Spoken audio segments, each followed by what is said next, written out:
Chapter 3. The Letters from No One.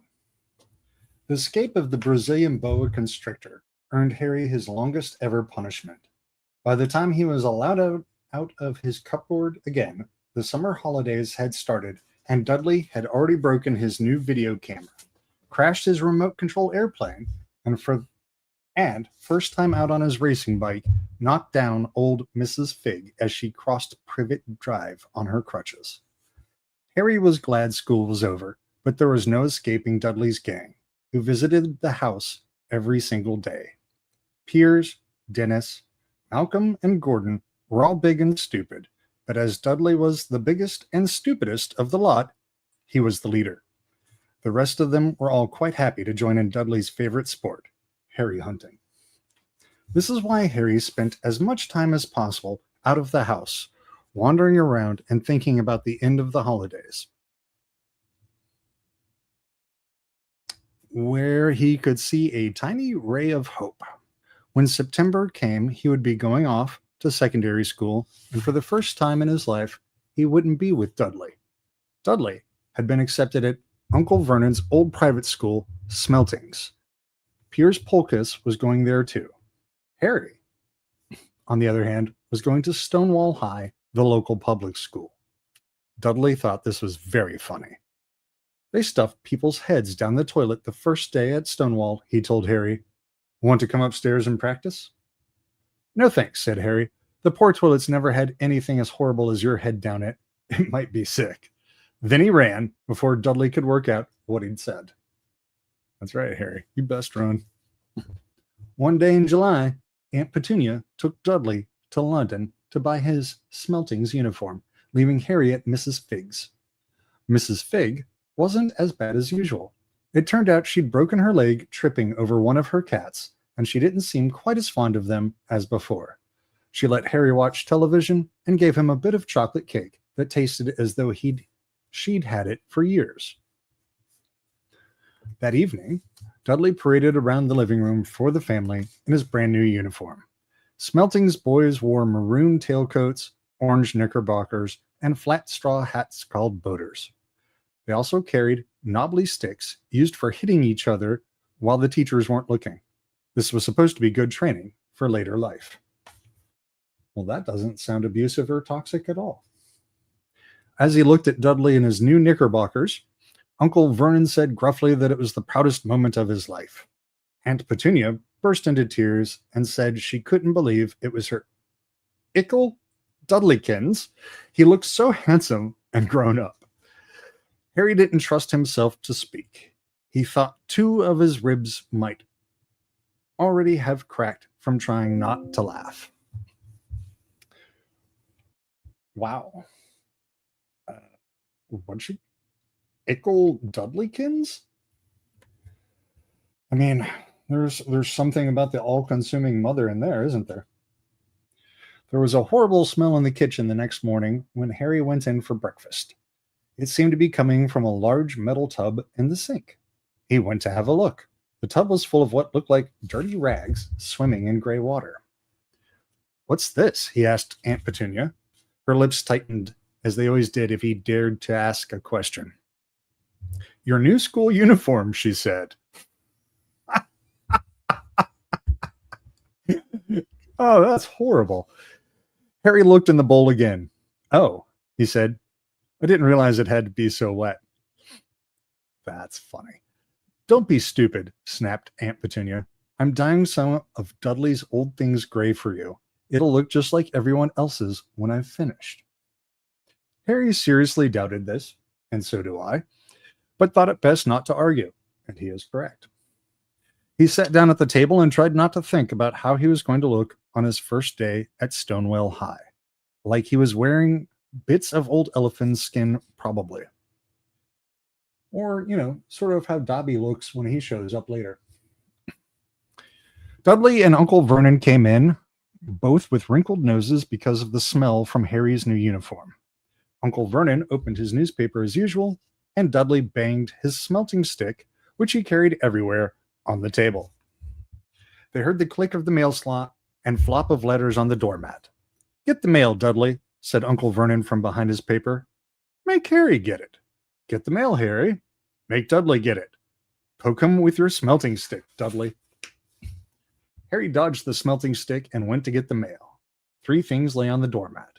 A postcard from Uncle Vernon's sister Marge, who was vacationing on the Isle of Wight, a brown envelope that looked like a bill, and a letter for Harry.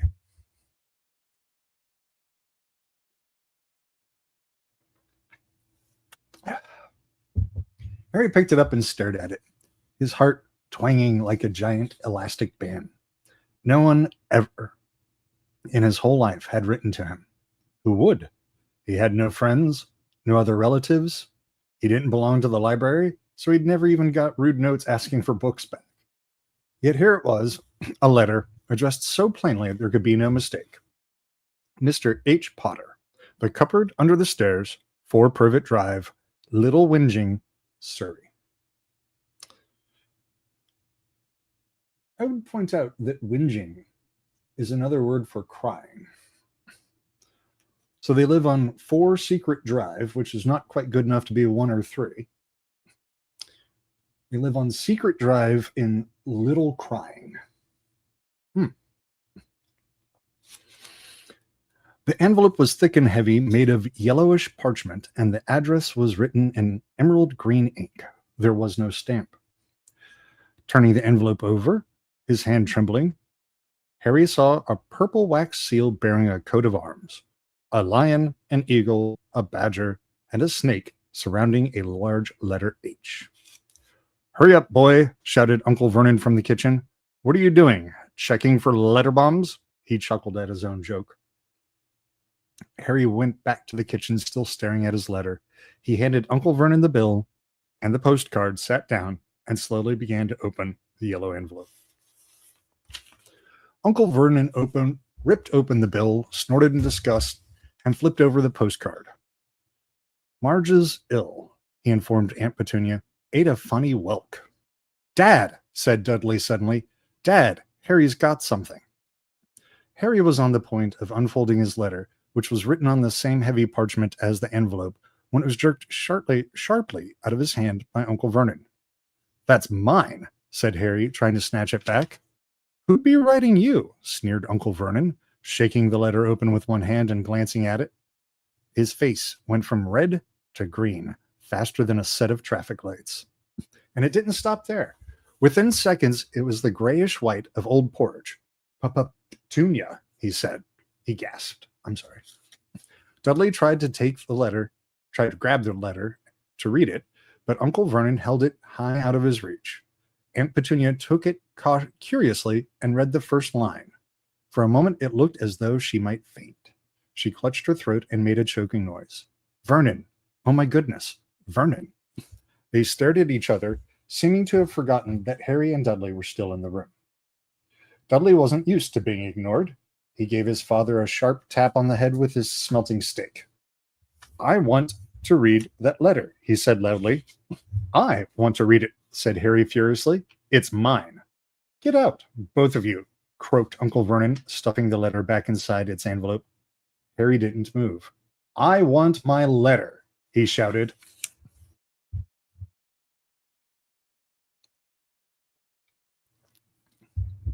"Let me see it," demanded Dudley. "Out," roared Uncle Vernon, and he took both Harry and Dudley by the scruffs of their necks and threw them into the hall, slamming the kitchen door behind them. Harry and Dudley promptly had a furious but silent fight over who would listen at the keyhole. Dudley won, so Harry, his glasses dangling from one ear, lay flat on his stomach to listen at the crack between door and floor.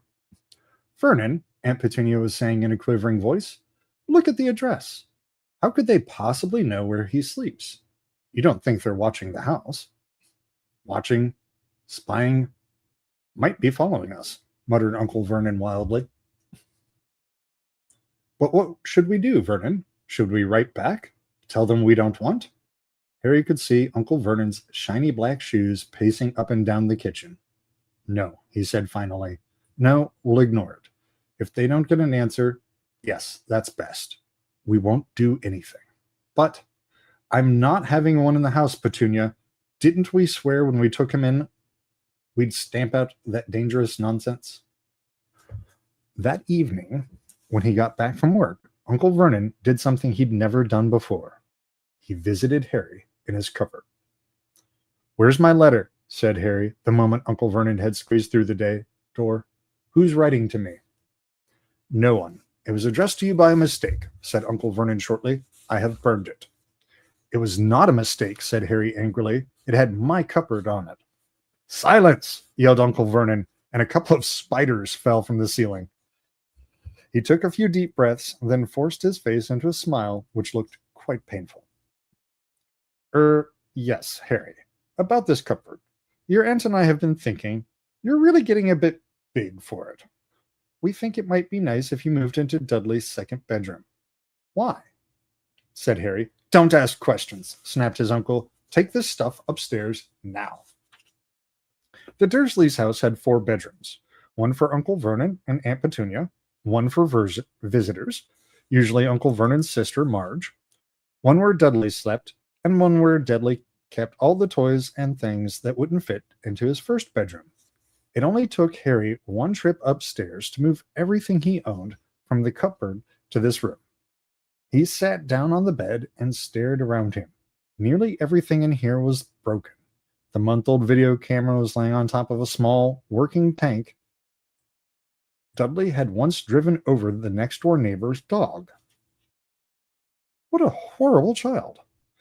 In the corner was Dudley's first-ever television set, which he'd put his foot through when his favorite program had been canceled. There was a large bird cage, which once held a parrot that Dudley had swapped at school for a real air rifle, which was up on a shelf with the end all bent because Dudley had sat on it. Actually, that sounds like a great result. The bird is free and Dudley doesn't have an air rifle. Perfect. Other shelves were full of books. They were the only things in the room that looked as though they'd never been touched. From downstairs came the sound of Dudley bawling at his mother. "I don't want him in there. I need that room. Make him get out." Harry sighed and stretched out on the bed. Yesterday, he'd have given anything to be up here. Today, he'd rather be back in his cupboard with that letter than up here without it.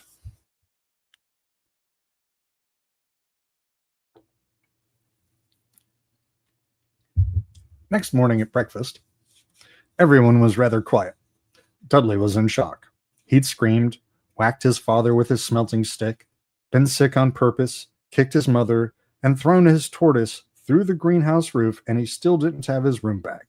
Harry was thinking about this time yesterday and bitterly wishing he'd opened the letter in the hall.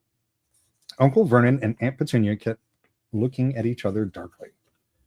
When the mail arrived, Uncle Vernon, who seemed to be trying to be nice to Harry, made Dudley go and get it. They heard him banging things with his smelting stick all the way down the hall.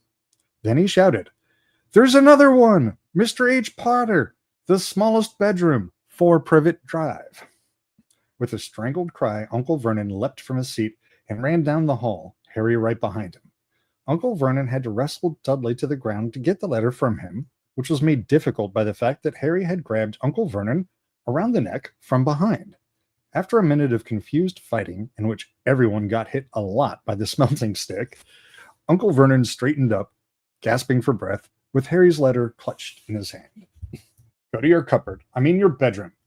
He wheezed at Harry. "Dudley, go. Just go."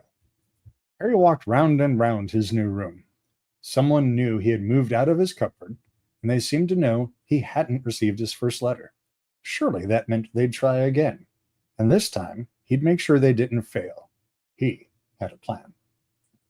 The repaired alarm clock rang at 6 o'clock the next morning.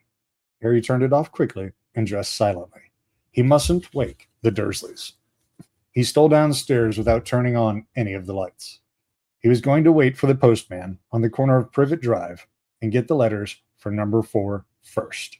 His heart hammered as he crept across the dark hall toward the front door. Arg! Harry leapt into the air. He'd trodden on something big and squashy on the doormat, something alive. Lights clicked on upstairs, and to his horror, Harry realized that the big squashy something had been his uncle's face. Uncle Vernon had been laying at the foot of the front door in a sleeping bag, clearly making sure that Harry didn't do exactly what he'd been trying to do. He shouted at Harry for about half an hour and then told him to go and make a cup of tea. Harry shuffled miserably off into the kitchen, and by the time he got back, the mail had arrived right into Uncle Vernon's lap. Harry could see 3 letters addressed in green ink. All right, so now clearly what Vernon is battling here is denial. He's not willing to capitulate to the inevitable, and he's trying to control and hold back something that he cannot. So already the dude's super paranoid and stressed, and this is all going to go way, way, way worse before he gets to some sort of acceptance. And I mean, if you've seen the movies, you know that he doesn't let go. He's made to let go. Dude's refusing to let go. Wonder why. I want, he began, but Uncle Vernon was tearing the letters into pieces before his eyes. Uncle Vernon didn't go to work that day. Interesting. He stayed at home and nailed up the mail slot. See, he explained to Aunt Petunia through a mouthful of nails, if they can't deliver them, they'll just give up. I'm not sure that'll work, Vernon. Oh, these people's minds work in strange ways, Petunia. They're not like you and me, said Uncle Vernon, trying to knock in a nail with a piece of fruit cake Aunt Petunia had just brought him. All right. If you don't hear the codependency in there, we can go back and talk about it later. On Friday, no less than 12 letters arrived for Harry. As they couldn't go through the mail slot, they had been pushed under the door, slotted through the sides, and a few even forced through the small window in the downstairs bathroom. Uncle Vernon stayed at home again. After burning all the letters, he got a hammer and nails and boarded up the cracks around the front and back doors so no one could go out.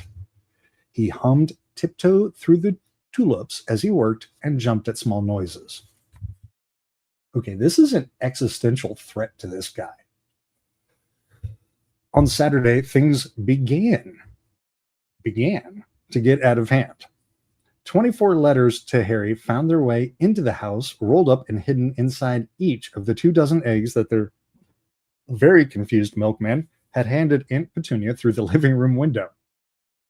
While Uncle Vernon made furious telephone calls to the post office and the dairy trying to find someone to complain to, Aunt Petunia shredded the letters in her food processor. Who on earth wants to talk to you this badly? Dudley asked Harry in amazement.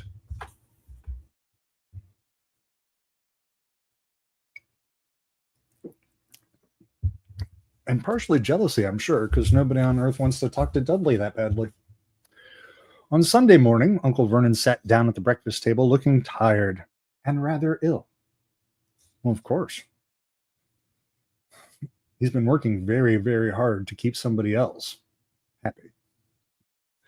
But happy. No post on Sundays, he reminded them cheerfully as he spread marmalade on his newspapers. No damn letters today. Something came whizzing down the kitchen chimney as he spoke and caught him sharply on the back of the head. Next moment, 30 or 40 letters came pelting out of the fireplace like bullets. The Dursleys ducked, but Harry leapt into the air trying to catch one. Out! Out! Uncle Vernon seized Harry around the waist and threw him into the hall. When Aunt Petunia and Dudley had run out with their arms over their faces, Uncle Vernon slammed the door shut. They could hear the letters still streaming into the room, bouncing off the walls and floor. That does it, said Uncle Vernon, trying to speak calmly, but pulling great tufts out of his mustache at the same time. I want you all back here in 5 minutes, ready to leave. We're going away. Just pack some clothes. No arguments. He looked so dangerous. He is. With half his mustache missing, that no one dared argue. 10 minutes later, they had wrenched their way through the boarded-up doors and were in the car, speeding toward the highway. Dudley was sniffling in the back seat. His father had hit him round the head for holding them up while he tried to pack his television, VCR, and computer in his sports bag. They drove, and they drove. Even Aunt Petunia didn't dare ask where they were going. Even in the most toxic codependent relationships, sometimes the junior partner is in the driver's seat. Every now and then, Uncle Vernon would take a sharp turn and drive in the opposite direction for a while. Shake 'em off, he would mutter whenever he did this. They didn't stop to eat or drink all day. By nightfall, Dudley was howling. He'd never had such a bad day in his life. He was hungry, he'd missed 5 television programs he'd wanted to see, and he'd never gone so long without blowing up an alien on his computer. Uncle Vernon stopped at last outside a gloomy-looking hotel on the outskirts of a big city. Dudley and Harry shared a room with twin beds and damp, musty sheets. Dudley snored, but Harry stayed awake, sitting on the windowsill, staring down at the lights of passing cars and wondering.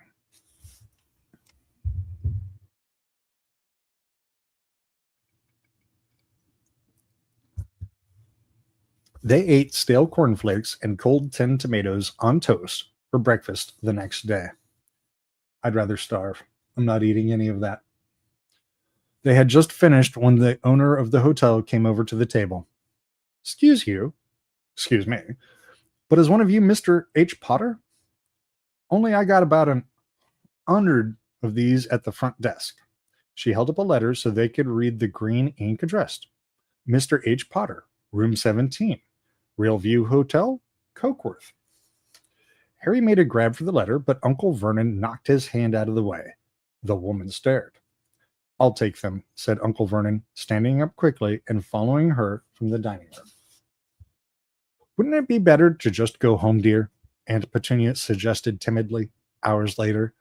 But Uncle Vernon didn't seem to hear her. Exactly what he was looking for, none of them knew. He drove them into the middle of a forest, got out, looked around, shook his head, got back in the car, and off they went again. The same thing happened in the middle of a plowed field, halfway across a suspension bridge, and at the top of a multi-level parking garage.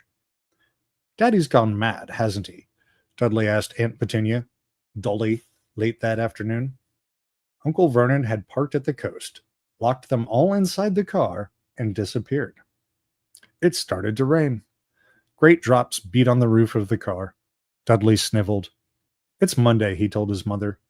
The great Humberto's on tonight. I want to stay somewhere with a television. Monday. This reminded Harry of something. If it was Monday, and you could usually count on Dudley to know the days of the week because of television, then tomorrow, Tuesday, was Harry's 11th birthday.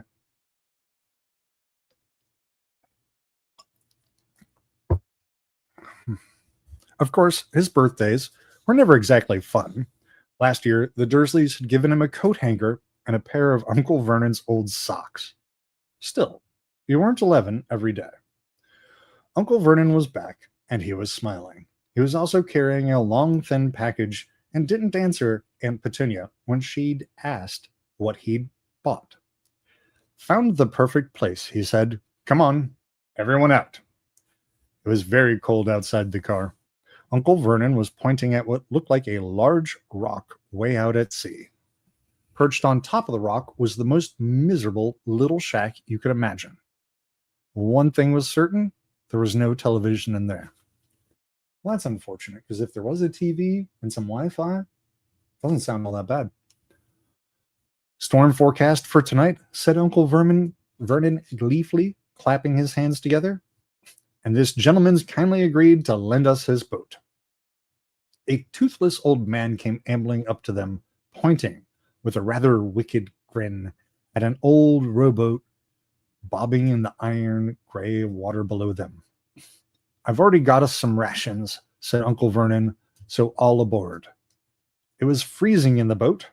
Icy sea spray and rain crept down their necks, and a chilly wind whipped their faces. After what seemed like hours, they reached the rock where Uncle Vernon, slipping and sliding, led the way to the broken-down house. Okay. There should be some metaphorical or allegorical similarities to, going into the underworld and crossing the river of the dead with a boatman, sort of a harbinger vibe.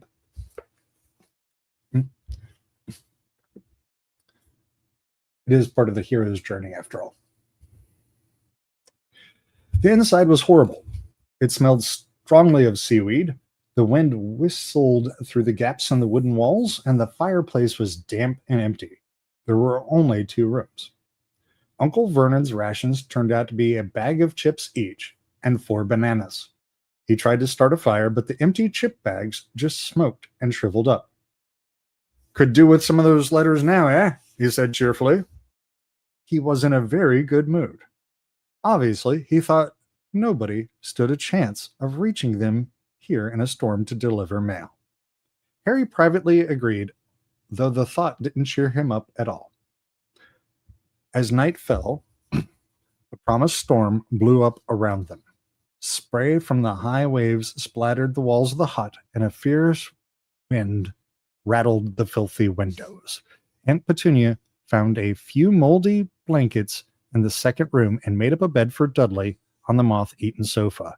She and Uncle Vernon went off to the lumpy bed next door, and Harry was left to find the softest bit of floor he could and curl up under the thinnest, most ragged blanket. All right. So for a little perspective on Uncle Vernon, if you're like, how could he possibly be happy? The threat of Harry getting these letters and engaging with this world is so threatening to the core of who Vernon is that his life in this moment has just become preventing that. Any other misery or suffering or challenge is just an obstacle, and it doesn't matter. The only thing that matters to him in this moment is Harry not getting these letters, because what that will mean. And if he can do that, if he can hold that off, he is happy, even if he is in suffering.